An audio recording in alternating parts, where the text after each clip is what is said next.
मेरे को याद है 2018-19 में जो बुल रन था, 18-19 में था, 17 में था, 17 में, 17 हाँ, तब जब डिस्कशन होती थी ना, एक कॉमन इशू रेज होता था अबाउट मैक्सिमलिज्म वर्सेस मिनिमलिज्म। और मैक्सिमलिस्ट कहते थे कि नहीं ये ग्लोबल करेंसी रिप्लेसमेंट है, कि मतलब अब जो है बिटकॉइन में ही बात करेंगे, डॉलर सब भाड़ में गए। एंड देखो, हाइपोथेसिस इज सिमिलर कि dollar is unstable, hypothesis is similar. और फिर मिनिमलिस्ट विच इज लाइक नहीं ये पैरेलली एग्जिस्ट करेगा, that governments will find a way to integrate this into their systems and so on, और सब अपनी क्रिप्टोज या डिजिटल करेंसीज निकाल देंगे, so on and so forth. You lie on the minimalist and?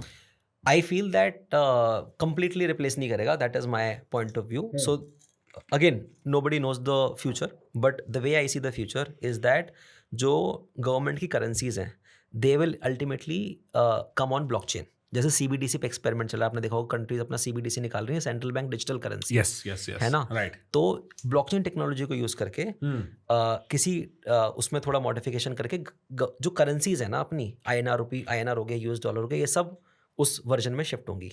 Because आप property तो same inhabit कर रहे हो, राइट, फंडामेंटल, बट आप अपने कंट्रोल के साथ वो कर रहे हो। इनफैक्ट वो ज़्यादा बेटर है गवर्नमेंट के लिए, बिकॉज अब जैसे डिमोनेटाइजेशन हुआ था, हज़ारों करोड़ रुपए खर्चा हुआ होगा वो चेंज करने के लिए, बट अब अगर ये सिस्टम होता तो ओवरनाइट आप चेंज कर देते कि अच्छा ठीक है ये नहीं चलेगा, ये basically all your those exercises will become very very cost efficient. Money printing cost will go away if the currency goes digital, and if it is on blockchain you will have lot more control. You can control all of this. कोई गलत काम नहीं होने दोगे आप, तो एक वो ट्रैक है। तो national currencies will come on blockchain, but will continue to run with the same principles and rules and same monetary rules that currently apply. Then on the other side, ये जो Bitcoin, Ethereum है, they will continue to run in parallel. It's complementary to that. It's not like कि ये इसको replace कर देगा, right. है ना? तो दोनों साथ में चलते रहेंगे parallelly. This is what I believe. I don't see a world where INR will completely go away or US dollar will completely go away and Bitcoin में transaction होंगे. I don't see that world. I don't see it even up until I don't know a single person who ever makes any sizable transaction. It doesn't make sense. लोग invest जरूर करते हैं, बहुत ही कभी कभी कहीं कहीं पे अगर किसी ने खर्चा होता है तो Bitcoin should be seen more of as a gold. जैसे मेरे पापा दादाओं के लिए गोल्ड होता था ना, ऐसे मेरी जनरेशन जिनको टेक समझ में आता है, जो मोबाइल पे जो इंटरनेट देख के बड़े हुए हैं, उन लोगों के लिए बिटकॉइन वैसा है, बिकॉज उनको वो रिलेटेबल है, उनके लिए रिलेटेबल है वो चीज। No, I think you have a very solid point. मैं ना, there's one video game that I enjoy more than any other video game, and it's Fortnite. आपने कभी खेला हो तो आपको बहुत ज्यादा नहीं। हाँ, basically it's a single player shooter game, ठीक है, but in a Meta world जहाँ पे सब लोग लाइव प्लेयर्स हैं। मतलब this format exist PUBG। The interesting thing about it is कि उन लोगों ने ना इकोनॉमिक्स क्रैक कर लिया है within the game, where I can buy skins that give me no special benefit. मैं सिर्फ इसलिए पहनता हूँ क्योंकि वो मेरे को पहन के अच्छा लगता है और उसके मैं पैसे देता हूँ। उसकी एक करेंसी है V-Bucks, उसको लेके एक बहुत बड़ा लॉ सूट भी अमेरिका में हो चुका है, बिकॉज यू नो एप्पल 20-30% लेता है हर ट्रांजैक्शन पे, ये सब हो चुका है वहाँ पे। एंड द पॉइंट इज, अगर मैं metaverse as a digital geography जहाँ पे हम सब रहते हैं, सुमित और प्रखर वहाँ मिलते हैं, बात करते हैं, चिल करते हैं, चाय पीते हैं, जो भी, अगर मैं ये सब इमेजिन करूँ, उसका एक प्रोटो मॉडल जो एग्जिस्ट करने को मेरे को दिख रहा है ना, वो मेरे को फोर्टनाइट में दिखता है, क्योंकि उनकी एक स्टोरी लाइन भी है, उनका एक स्टोर भी है, उनका एक डायनामिकली शिफ्टिंग मैप भी है, they have everything going on for themselves, they haven't integrated it because मेरे को लगता है टेक्नोलॉजी नहीं आई है overall. But when I imagine a world like that, which I think 20-30 years from now unavoidable है कि हम लोग डिजिटली कहीं एग्जिस्ट करते हो, फिजिकल शेप में, डिजिटल पर्सोना होगा जो कि रिप्रेजेंट करता है उस दुनिया में। हाँ, कि मतलब प्रोफाइल पिक्चर नहीं हूँ मैं इंटरनेट पे, एक मेरे हाथ पैर होंगे, हाँ, वहां पे I can totally imagine exchanges happening in digital currency. Why not? I mean, like, because you want uninterrupted transaction, right? Uninterrupted transaction, आप कोई पेमेंट गेटवे रेजर पे मैं 2 OTP वो थोड़ा डालते फिरोगे, आपको चाहिए वो सारे ट्रांजैक्शन हो पाए। NFT, अगर मेरे पास जो इन गेम एसेट्स हैं, जो आपने स्किन्स खरीदे हैं, वो they are like NFTs which I can send it to anyone, right now. उसके अराउंड आप मार्केट क्रिएट कर सकते हो। तो गेमर है, उनके पास उन्होंने जो खरीदा है वो भी तो एक इन्वेस्टमेंट है ना। Right now it's gone, right, and the game developer essentially makes money out of it, but it's your investment that you can also monetise in future, right? You can also sell P2P skins. मैं आपको skin बेच सकता हूँ Fortnite में for money that you पे me otherwise. Correct. So like that works. So वो economy भी है, right? So वो इकोनॉमी यूजिंग दिस टेक्नोलॉजी काफी एफिशिएंट बन सकती है। तो वो इवेंचुअली हो सकता है, व्हाई नॉट? मतलब I do feel that lot of these interactions on the internet needs to become flawless, needs to be very open, global होने चाहिए, राइट? पहले अपन कैश देते थे, मतलब अगर आप पिछले 3 बड़े पहले अपन कैश देते तो मैं जो जोग्राफिकल बाउंड्री में उसी को कैश दे सकता हूँ, उसी से ट्रांजेक्शन कर सकता हूँ. बट इंटरनेट आया तो मैं विद इन कंट्री में यूपीआई कर सकता हूँ. ठीक बात. But this is not the end. Right. इससे और ओपन होना चाहिए ना. What is the next iteration इसके, मैं किसी भी इंसान के बीच में कोई भी अमाउंट इमीडिएटली रियल टाइम में in what ever shape and form I can transfer it. That is more efficient. तो मतलब देखो, I was thinking about it when you making the government point also. PMLA, which is Prevention of Money Laundering. Yeah. ठीक है. Income Tax Act, whatever governs GST in different states.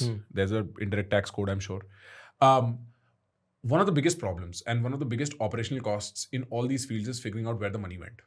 You could largely solve that problem in one stroke. Because अब तो अगर public ledgers available है सब बंदों की digital क्यों currency पता है. लगाना यहाँ से अकाउंट लेके वहाँ गया, वहाँ से कैसे गया, तो मतलब solved और problem होनी चाहिए. solved problem होनी चाहिए technology के through. You're very right?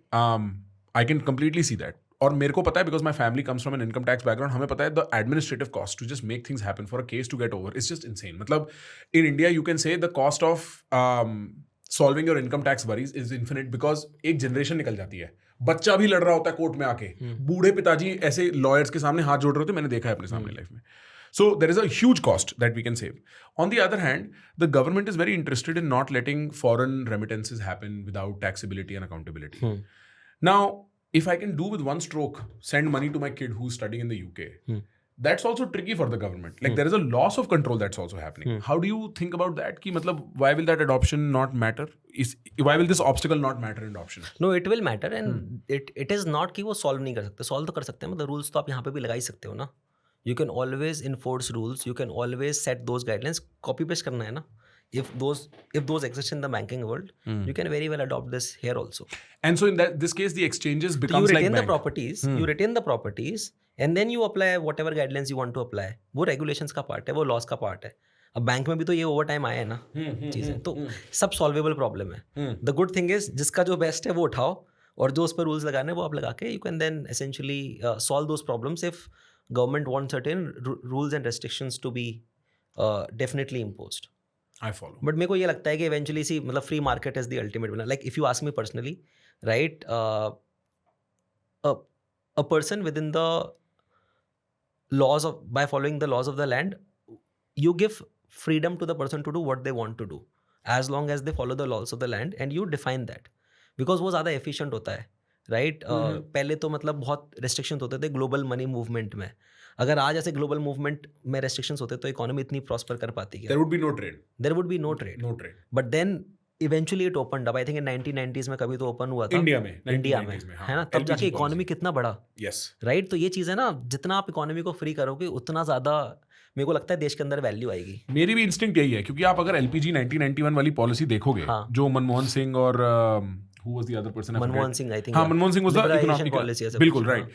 अब इन लोगों ने उस टाइम लाइसेंसेस खत्म किए. इन लोगों ने उस टाइम ग्लोबल, उससे पहले इट इज सेट कि हमारे पास 4 दिन के ग्लोबल रिजर्व बचे थे फाइनेंशियल, कि हम लोग ट्रेड कर सकें. वो खोलने के बाद 1990 से जो पैसा इंडिया में आया है, वो नेक्स्ट लेवल है. हम लोग आज अमीर हैं ही इसीलिए क्योंकि उस टाइम पे लिबरलाइजेशन हो गई, वरना पूरा देश बहुत इससे भी बहुत गरीब था. एंड वो before that we were following a Soviet model, closed market, ये वो. फिर हम उसके बाद से we started following the free market model. And I think it is undoubtable that free market capitalism has helped India. ये तो कोई दो बात इसमें है ही नहीं. फ्री मार्केट कैपिटलिज्म के अपने इश्यूज हैं, मैं समझता हूँ, और आप उसे हमेशा चाइना मॉडल से कंपेयर करके कह सकते हो कि अगर कैपिटल एलोकेशन सेंट्रलाइज्ड हो जैसे सीसीपी करती है चाइना में, तो आप फ्री मार्केट कैपिटलिज्म का और फायदा उठा सकते हो. But who knows, many dictatorships never make money also. So like there is a complicated argument to be made on that front. But do you ever feel as a consumer, sometimes I feel like NFTs की कितनी hype थी भाई, बहुत थी. और NFTs में जितने मेरी इल्क के लोगों ने क्रेडिबिलिटी गवाई है यार, क्रिप्टो रग पुल्स में जितने लोगों ने अपनी क्रेडिबिलिटी गवाई है ना, मतलब स्टैगरिंग है. हर आदमी अपना क्रिप्टो कॉइन निकालता है, एंड में क्या करता है, सारा अपना एसेट बेच देता है, जैसी प्राइस इन्फ्लेट होता है पैसा बनाता है और अपने इन्वेस्टर्स को छोड़ देता है एक एंड पे. NFT में इवन समबडी लाइक अ गैरी वेनरचक, जिसकी इतनी इज्जत है मार्केट में, आप अगर कभी ध्यान से एज अ क्रिएटर उसको स्टडी करोगे, 2022 के बाद उसकी the views and everything drops. I love him. He's really he's a great guy for the ecosystem. But he क्या बोलेंगे, he sold उसके NFTs थे ना, V Friends or something. And I feel like my sentiment was, एक तो NFTs are too soon. I was at the Bored Ape annual conference, क्योंकि मेरे friend के पास एक्स्ट्रा Bored Ape था, मैं गया वहाँ पे, ठीक है. और मैं उसको ये कह रहा था कि अब ना अमेरिका की ट्रकर पॉपुलेशन जो है ना, मिड अमेरिकन, सुबह से बियर पी रहे हैं, गर्दन गायब हो गई है, इतना वजन हो गया है, उस टाइप की जनता आने लग रही है इन चीजों में। और कोई सॉलिड यूज केस मेरे को नजर नहीं आ रहा है इस बोर्ड एप का। कोई ऐसा नहीं है एक्सक्लूसिव क्लब बन गया, यॉट क्लब बन गया, that's not really happened. And so I felt like either this technology is too fast and in the market right now, or it's the hypothesis does not work. That was my sentiment of the NFTs. So what I'm trying to get at is that आपको ऐसा लगता है कि ये मिसटाइम्ड है, कुछ गड़बड़ है? लाइक व्हाट इज द गड़बड़? प्रोडक्ट मार्केट फिट पकड़ क्यों नहीं आ रहा है? बिकॉज काफी फाइनेंशियल ग्रीड लेड जो NFT वाला वो था ना, काफी फाइनेंशियलाइज कर दिया था उसको, राइट? वो नहीं होना चाहिए, रियल यूटिलिटी पे होना चाहिए, right? In my opinion, and it was early. Any experiments होते हैं, उस एक्सपेरिमेंट से पता चलता है अच्छा ये नहीं चलेगा, ये नहीं चलेगा, but eventually NFT as a concept is very interesting. I agree. Conceptually बहुत इंटरेस्टिंग है। कहाँ पे प्रोडक्ट मार्केट फिट आएगा, that we have not seen a major success yet, but that doesn't mean you can outrightly reject the technology, reject the concept all together, right? You never know कि किस shape और form में चल जाए वो, right? तो वो है मेरा पॉइंट। आई थिंक पहले जब 2017 में NFTs के अलग क्रिप्टो किटीज चले थे, बहुत सारे लोगों ने गेम वगैरह एक्सपेरिमेंट्स कर रखे हैं, राइट? अभी लोग क्रिकेट में कर रहे हैं, क्रिकेट के शॉट्स वगैरह NFTs। हाँ, क्या बात कर रहे हो? कुछ वेबसाइट देख रहा था मैं, आई थिंक फैन क्रेज है, आई थिंक मेरे चेक कर।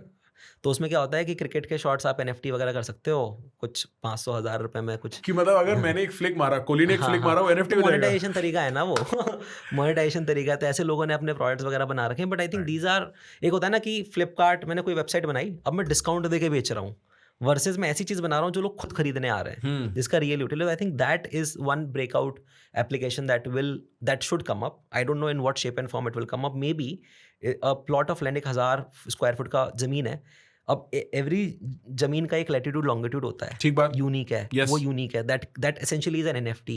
You can tokenize it and now you can fractionalize property and then sell it to people for investment.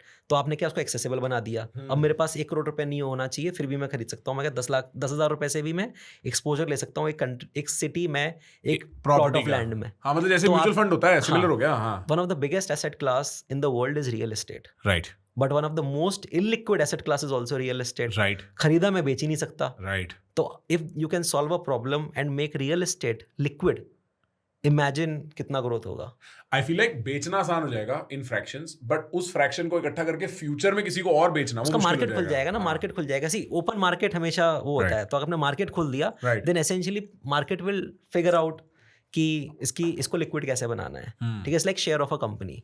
तो मैं वही बोल रहा हूँ कि आई थिंक ऐसे यूज केसेस आ सकते हैं, पता नहीं कौन सा चलेगा कौन सा नहीं चलेगा, बट इस पर लोग एक्सपेरिमेंट कर रहे हैं। मेरे को लगता है ऐसा नहीं होता कोई नई टेक्नोलॉजी आती है, किसी ने ट्राई किया और वो बिल्कुल ब्रेकआउट हो गई, उसमें मल्टीपल आइटरेशंस होते हैं, और फिर कुछ एक चलता है, वो फेसबुक बनता है, और जब फेसबुक बनता है तो फिर 4 लोग देखते हैं, अच्छा अब मैं ये बनाऊंगा, अब मैं ये बनाऊंगा, अब मैं ये बनाऊंगा, तो फिर पूरा इंटरेस्टिंग नई उस इंटरनेट को एक कैटेगरी क्रिएट होती है। हाँ, ठीक है, कैटेगरी क्रिएट होती है, क्योंकि माइस्पेस, ऑरकुट ये गिरे, हाँ, फेसबुक चला, हाँ, फेसबुक के चलने के बाद 25 और नीचे चालू हो गए। हाँ, तो ऐसे आई थिंक वो सेक्टर बड़ा होता है। तो आई थिंक ये NFTs के अंदर भी ऐसी चीजें होनी पड़ेंगी।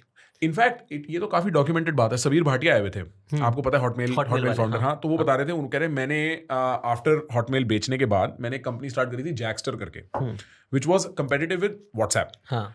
Now he says, this is his account, he says कि the trouble is I started it too soon, the world was not ready, the use case hadn't figured itself out, the regulations hadn't figured itself out, तो मेरे को बंद करना पड़ा, वरना WhatsApp went on to become what, a $20 billion company, right? And so there's a timing issue to technology as well, where you might be too far ahead, and you can think of it as suppose if there is a Korean fashion brand that launches in India, survival is difficult because top 0.001% is only adapting to it, right? So your markets need to be ready for the product to fit itself, and that has been my general sentiment as far as that's product market fit basically. Yes, right, agreed. And PMF में एक timing का element है, which you cannot predict. There are 2 options, either you are lucky and then आप सही time पे सही जगह बैठ गए, या फिर आप करते रहो, जैसे ही मार्केट का टाइम होगा then you will get that inflection point and then you will have a exponential growth, like what you are doing, like holding the fort, or maybe what Paytm did. Sure. So they were doing digital payments, but then demonetization happened, and after that there was a very different company altogether. तो that means like you are always there and then waiting for the time to come, और उसके बाद तो फिर आपका escape velocity and then you suddenly become big, but वो चीज़ें होती हैं। I feel like अभी जैसे ना leading up to the Trump presidency, जब तक ये इलेक्शन हो रहे थे, और मेरे को जून जुलाई में क्लियर हो गया था जब वो गोली, ट्रम्प आ रहे हैं, हाँ, जब वो गोली लगने से बचा ना, अच्छा, मैंने कहा अब देखो ऐसा है, America is a real estate economy, oh sorry, I am sorry, America is a reality show economy, which means everything in America has to be changed to create maximum entertainment value. And the peak maximum entertainment value was delivered when Trump got shot. The sentiment in America is more pro-Russia than it is in India. This is the first time. 2022 में बिल्डिंगों पे Ukraine के flag लगे होते थे. अच्छा. मेरी जो ग्रेजुएशन थी उस पे 2 ही फ्लैग पहने हुए थे. मैंने इंडियन और सिर्फ बाकियों ने यूक्रेनी जिसने पहना हुआ था. Ukraine was America's poster child for democracy until Trump comes in. Because Trump को पता है अंदर क्या हो रहा है. और वो अभी इस पूरे सिस्टम में लगा हुआ है. मेरी प्रेडिक्शन उस टाइम पे इसलिए थी कि ट्रम्प जीतेगा, because Trump gets shot, survive, creates the most classically photographed moment in modern history. वो ऐसे खड़ा हुआ है, ठीक है, मेरे फोन का वॉलपेपर होता था वो. उसके इमीडिएटली एक हफ्ते बाद आई थिंक जो बाइडन के ट्विटर से एक नोटिस आता है कि मैं नहीं लड़ूंगा, कमला हैरिस लड़ेगी. ठीक, तो मैं तब समझ गया था कि डेमोक्रेटिक पार्टी नहीं खड़ी हो रही, और मेरा तब मन हो गया था कि ये टाइम अच्छा है क्रिप्टो में इन्वेस्ट करने का, बिकॉज धीमे धीमे लोग वहाँ मार्केट उठने वाला है.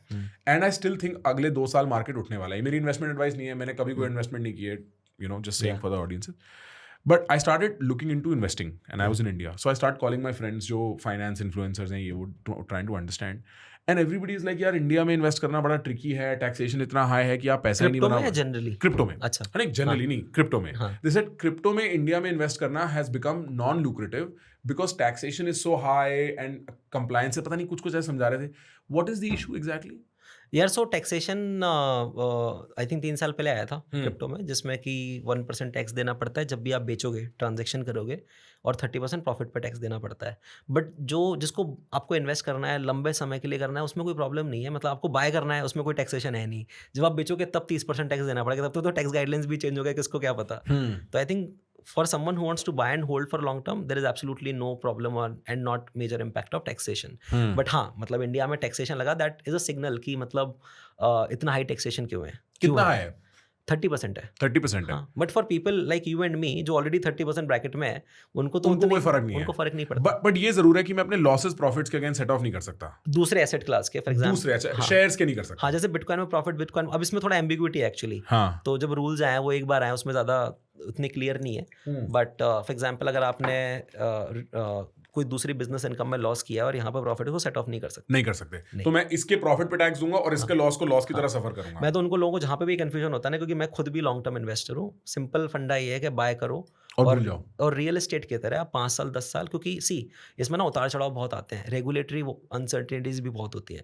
बट जैसे आपने बोला यूएस में ट्रम्प काफ़ी पॉजिटिव है, और जितना मैं लोगों से बात करता हूँ, I was in Hong Kong a couple of weeks back, I met lot of people in the US who've been very close to these discussions कि क्या चल रहा है, पॉलिसीज कैसी आ रही है, and they say that इतना पॉजिटिव एनवायरनमेंट उन्होंने यूएस में फॉर क्रिप्टो कभी नहीं देखा. सो मच सो दैट इस ईयर स्टेबल कॉइन रेगुलेशंस आने वाले हैं. Stable coin is USDC. हाँ, राइट. इसके रेगुलेशंस आने वाले हैं. बहुत सारे बैंक्स, बड़े बैंक्स इसको अडॉप्ट कर रहे हैं टेक्नोलॉजी को. बड़ी कंपनीज, गूगल, फेसबुक उसके अंदर एंटर करेंगी. तो जब ये होगा ना, तो सडनली वो स्लोली एंड देन सडनली होता है.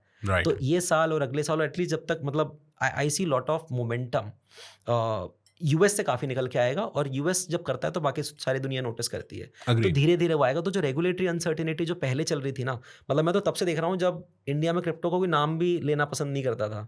8 साल हो गए मेरे को तब से, और अभी तक जितना मैंने देखा है, अभी वो जो मोमेंट है यहाँ पे, specially with Trump coming in, I think it's as bullish as it gets. And lot of that we will see, and obviously market shows it over time. मतलब 2025 पता चलेगा. But I think regulatory wise I am very confident. Lot of people will say यार जब regulation होगा तब देखेंगे. But मेरे को जो दिखता है वो मैं बोल रहा हूँ कि रेगुलेशंस अगले 1-2-3 साल के अंदर बहुत सारी कंट्रीज में आ जाएंगे. ब्रदर, ये क्वेश्चंस और ये पॉडकास्ट सुन के आपके भी दिमाग के चक्षु खुले ना, सो subscribe to this so that you can watch our podcast in small bits and clips while you are busy and, wasting your life away.